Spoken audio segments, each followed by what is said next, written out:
Hey everybody, Leafbeat here. Yeah, Burning Abyss. Now, Burning Abyss, you might have been surprised to see this, but maybe you aren't. But it's interesting because it's an art that I actually liked at first sight. You know, I thought this looks pretty good so far. I mean, we knew about like 2 monsters at first, then we learned about the rest of them, and we thought, yeah, this looks pretty good. Because how the effects work, they pretty much have a very good start right off the jump. And they have a lot of indirect support too, so it's a nice start. So, yeah, basically Burning Abyss is, you know, it's basically consisting of level 3 Dark Fiend type monsters in the main deck thus far. And they have an Xyz, which is light-based, and the Xyz is, well, Dante, so it's obviously based on Dante. You know, the guy who wrote, you know, Divine Comedy and stuff like that. And this is obviously based on, you know, Inferno. Yes. And obviously the monsters are, you know, named after the actual members of the male branch. So it's pretty nice to see that poem be implemented in this archetype, you know, since this is like the first portion, and obviously we're going to get more stuff involving this. So how does this stuff work? It's pretty simple, actually. You got 3 different monsters, each do different things whenever they go to the graveyard. You have Scarm first, which is your 2k defensive wall. At the end phase, if he goes to the graveyard, you're able to search your deck for any other level 3 Dark Fiend type monsters. Obviously, you can't get another Scarm. So, what does that mean? Well, you can search Tour Guide from the Underworld. Now, obviously, right off the jump, that's very good because, I mean, searching out Tour Guide is obviously really good. And we all know how powerful Tour Guide was back then. And that certainly hasn't changed. In fact, she'll fit right at home. So that's key right there. Then you have Graph. Now, Graph, whenever he goes to the graveyard, you get to summon a different one from your deck. And then you have Sir, which summons from the graveyard whenever he goes to the graveyard. Now, they each also have the effect that if you have a non-Burning Abyss monster on your side of the field, they instantly get destroyed. So, basically, it can be good or bad sometimes. Now, just depending on the situation. I mean, when you're running like Supply Squad, then, you know, you can take advantage of the fact that, oh, if I have non-Burning Abyss, they self-destruct, and then I get to draw cards. But sometimes, it might just work to thinning your deck. Because, you know, you say you summon Graph, right? And then he dies. You summon Sir. If he dies, you get to bring one back from the grave. So, the deck has a lot of floating capabilities. And they can easily go for rank 3 plays too, because they also have the effect that if you have no spells and traps, you can special summon them from your hand. Of course, you can only use one of their effects per turn and only once that turn. That's not as big of a deal as you may think. So, yeah, and as you can see, I'm running Rank Up Magic Astral Force. This is probably one of the few decks that can really use it effectively. You know what I mean? Because, you know, they have a whole bunch of rank 3 options, and obviously going rank up your rank 3 Dante, Traveler of the Burning Abyss into a Pleiades is obviously really, really good. And I guess speaking of Dante, let's talk about Dante. That guy is he's a very good rank 3 monster. In fact, for this archetype, he is like perfect. He does everything the deck could possibly have. You know, if they ask for milling, this guy's gonna get that done. If you need a decent beat stick, this guy can do it too. You know, you detach a material, you choose a number from 1 to 3, and then send that many cards from the top of your deck to the grave, and he powers up by 500 for each one. So, in essence, that's like Card Trooper. And then when he attacks, he goes to defense. And with 2,500 defense, that's pretty good. So, after you attack, you're not left wide open with only 1,000 attack points. And then whenever he gets into the graveyard, you get to add a Burning Abyss card back to your hand. So, it could be a monster, spell, or trap. But yeah, it's really good, and he's a light warrior Xyz, which you can use with rank up magic Astral Force. Now, why do I like this archetype?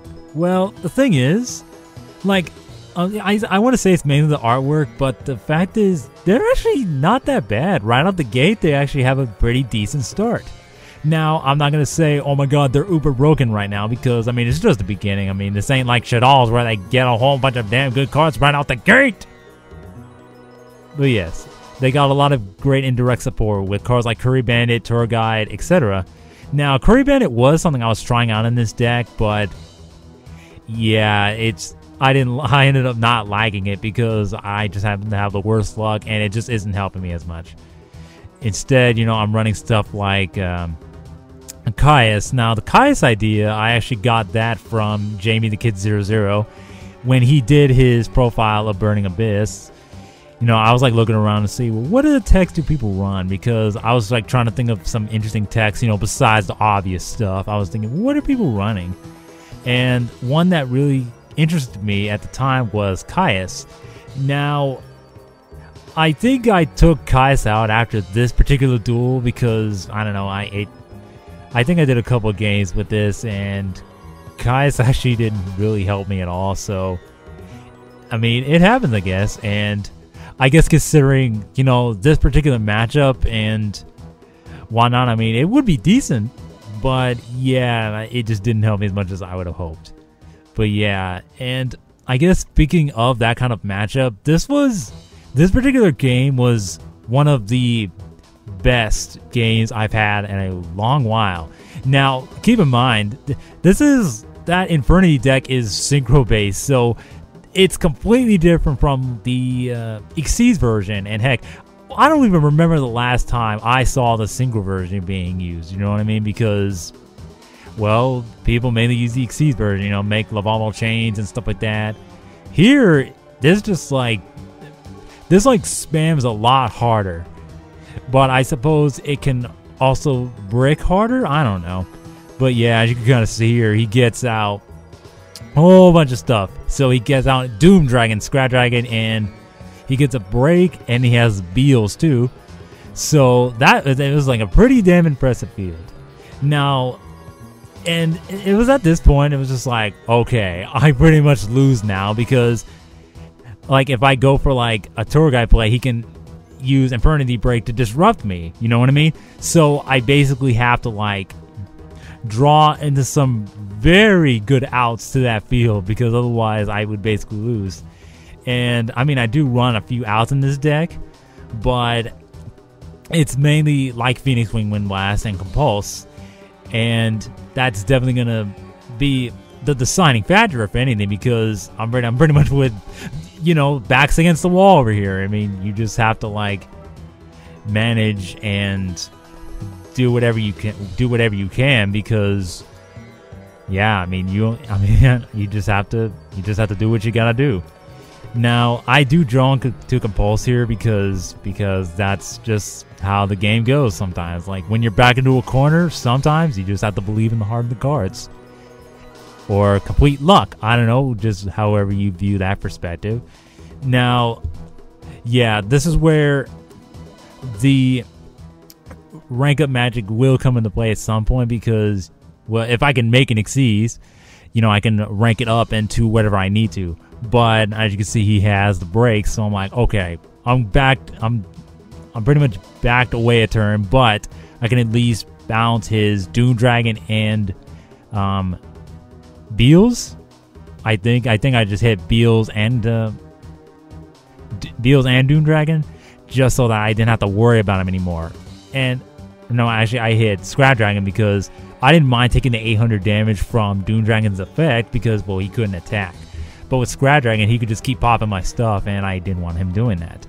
So, yeah, this archetype actually has a lot of promise. And from what I understand, I heard that, well, they're obviously going to get more support, but I heard that they'll even get like a Synchro or something, which is actually very interesting because, yeah, I mean, you'd have a Synchro and YuseiTheSynchroHero, which definitely is nice because it opens up the options a little bit more. And yeah, it's pretty much at this point where this was basically the epic comeback of the century for me, because after like getting pushed all the way back into a corner with 3 incredibly powerful monsters, and having almost no way out, I basically said, you know what, it's time. It's time to summon Dante, the Traveler of the Burning Abyss, use the rank up magic to make Constella Pleiades, which obviously can get rid of Doom Dragon. And obviously I can attack over Street Patrol, but we're not going to do that because, well, we have the BLSer. Whoops. I did not mean to make a pun there, but yeah, it was insane. I'm not going to lie. Like, I thought I was going to lose. So yeah, that's actually another reason why I'm posting this, because yeah, not only am I doing a duel commentary, it was just like, oh my god, this is a really good duel too. So even if you're not paying attention to my commentary, you know, you can actually see the duel happen and you'd be like, holy crap. But yeah, there was that Infernity Avenger putting in the work there. He protecting him from BLS's secondary attack.